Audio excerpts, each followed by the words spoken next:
Looking at 1 Nephi chapter 8, verse 1, and it came to pass that we had gathered together all manner of seeds of every kind, both of grain of every kind, and also of the seeds of the fruit of every kind. We're going to look at just how Hebrew this verse really is. The author was an English speaker or a Hebrew speaker.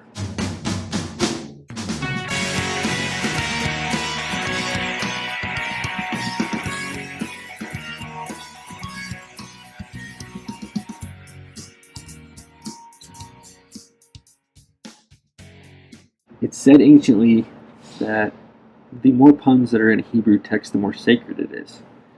And so I want to look at this text and break down every word of it and decide for ourselves if it is more Hebrew or if it's more English and how sacred it really is.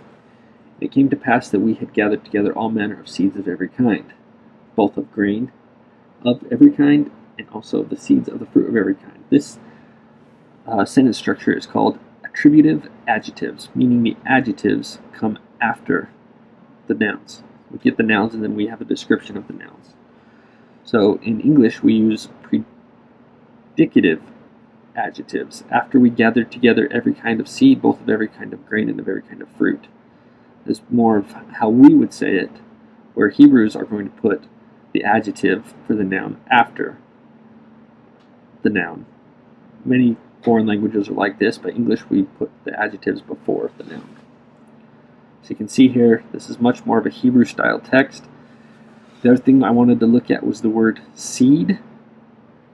Zerah is the word for seed in Hebrew. And interestingly enough, it is also used not only for plant seeds, but also for posterity seed. Now to me that's interesting because in English obviously that makes sense to us.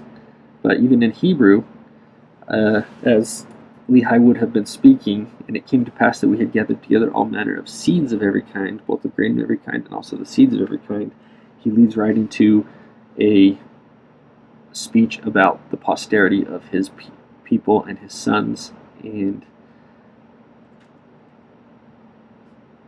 the future of his family. So, hey, we're gathering seed. Speaking of seed, I've had something on my mind.